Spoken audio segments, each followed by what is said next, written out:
are listening to Red Ice Creations Radio. Welcome, this is Henrik Palmgren and we are recording from Sweden's west coast. The website is redicecreations.com, where you'll find our growing radio archive and our news updated daily and much, much more. So stop by and help spread the word about us. Today we got a very interesting program with Donald Scott, and we are going to talk about the electric universe and his book The Electric Sky. So stay tuned for that. Before we get to Donald, just let me say thanks to our monthly regular Christopher Morse and special guest Shabda Noor for the wonderful program last week.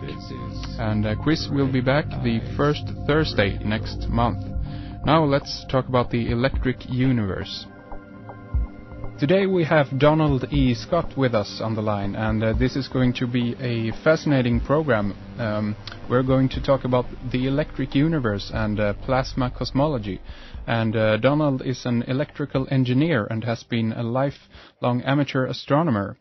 Donald is the author of a book called The Electric Sky, a challenge to the myths of modern astronomy, and we're going to hear much more about his book here today.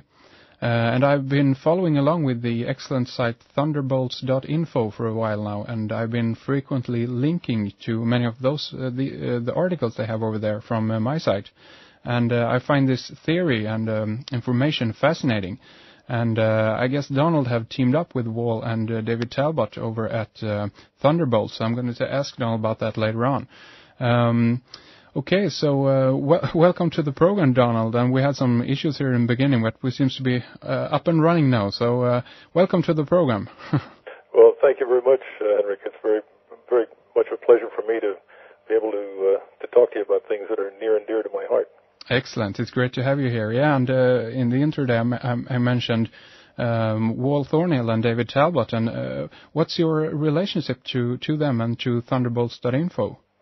Well, right now it's just pretty much an informal thing. There is a group of scientists, you would say, actually quite varied backgrounds and academic qualifications. Wal and I are more alike than we are, either of us, aligned with Dave or some of the other fellows, although we're all very good friends and we all pretty much support each other and get together from time to time and just essentially have I guess you would call it a wide-ranging scientific discussion, and occasionally Dave and Wal will put on seminars and that sort of thing, and I participate. Hello?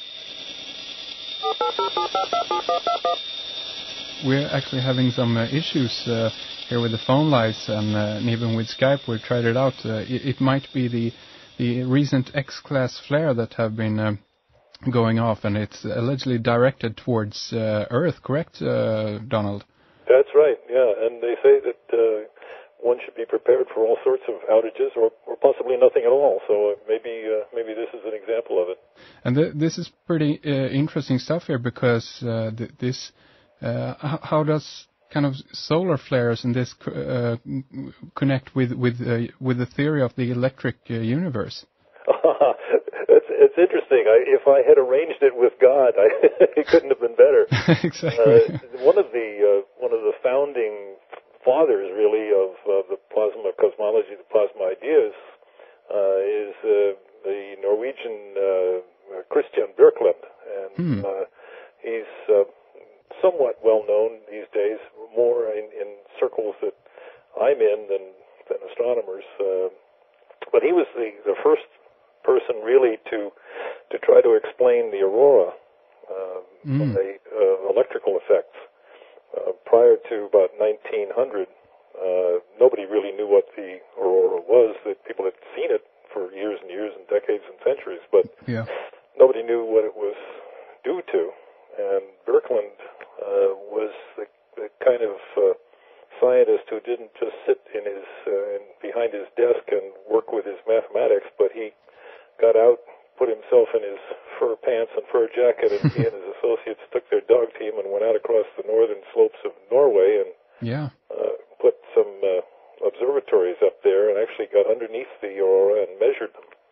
And he became convinced, and later satellites, not satellites rather, but space probes, when we were able to launch them above the ionosphere, showed that he was absolutely correct, that the aurora are due to essentially electrical particles that come from the sun and then come down through the Earth's magnetic field and light up the plasma that really is in the Earth's ionosphere. And so he was laughed at for years. That's a nutty idea. Nobody would believe that.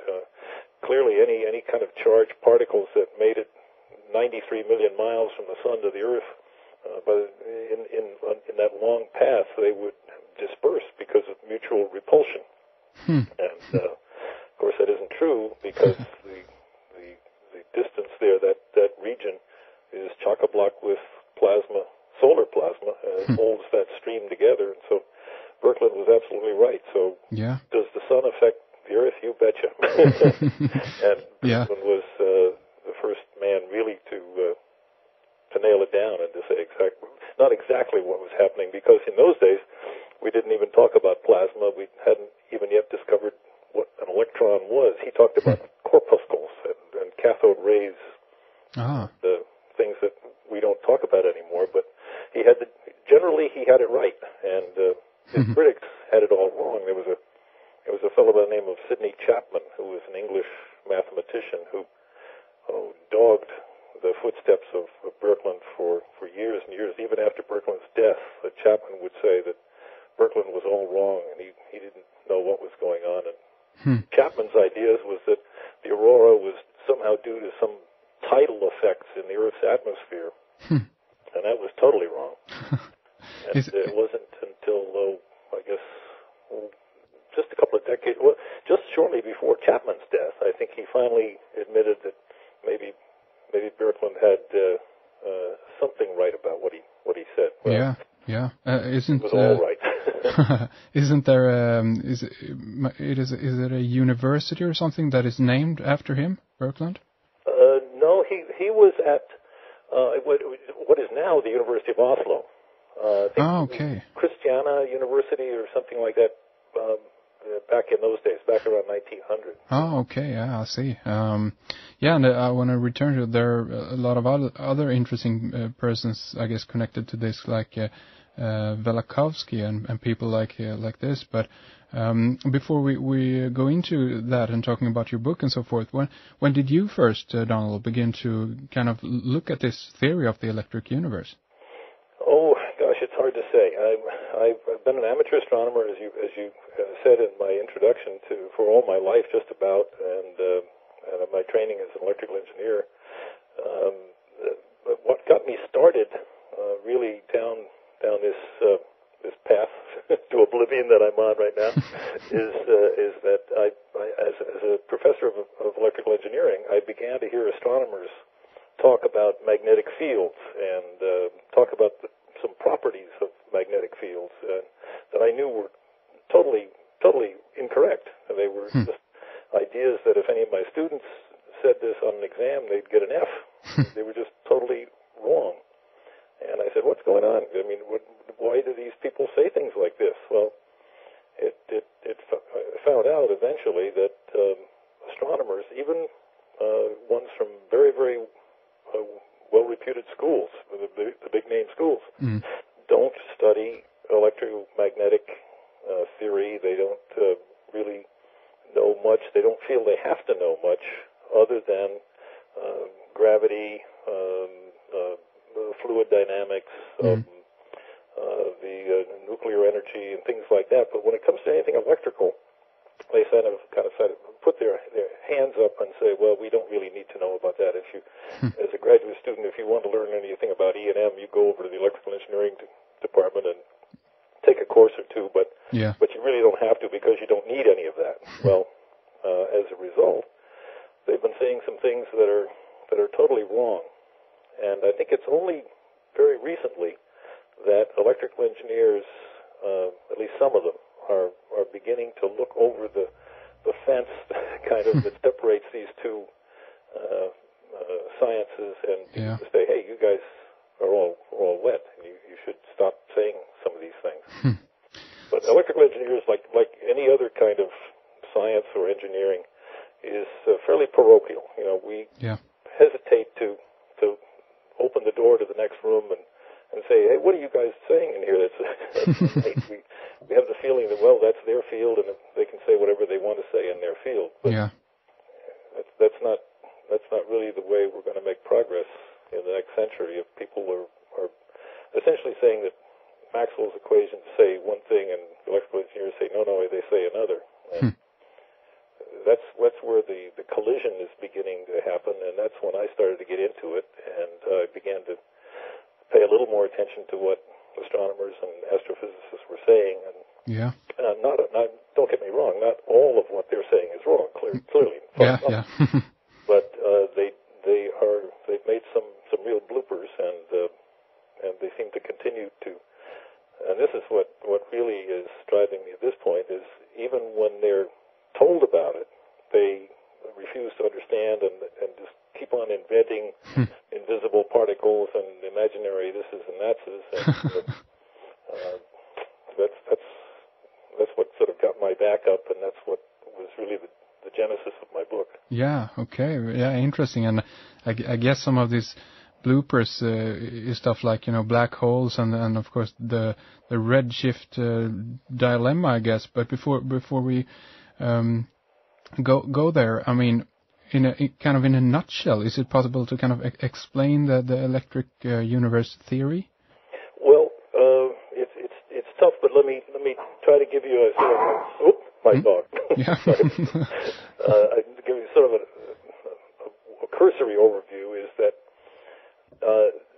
we have lately, because of the advent of radio telescopes and our ability to go into at least interplanetary space with space probes that are able to measure charges, the presence of charges, the presence of electric fields, and that sort of thing. We're beginning to see that space is literally chock-a-block full of separated charge, which the name we use is plasma, electric plasma. Yeah.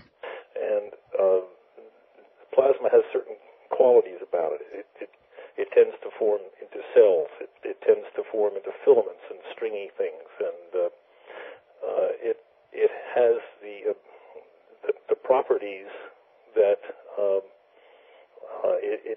the forces that exist between particles within plasmas are orders of magnitude, literally 30 orders of magnitude stronger than the force of gravity. Gravity is one of the weakest forces that science knows about. It's weaker than even the nuclear forces, the strong and weak nuclear force. And so when astronomers see things, for example, they see a rotating galaxy out in deep space, and you look and you see how that thing is rotating. You look at the profile. How are the stars in the outer regions of that galaxy moving? It turns out that Newton's law of gravity is incapable of explaining what we're seeing.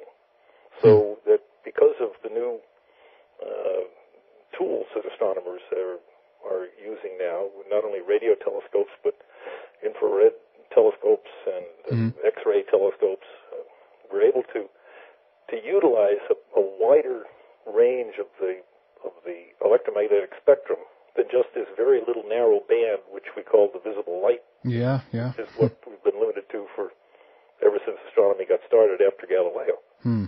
So I guess the idea is that plasma cosmology. Well, let me go back to that.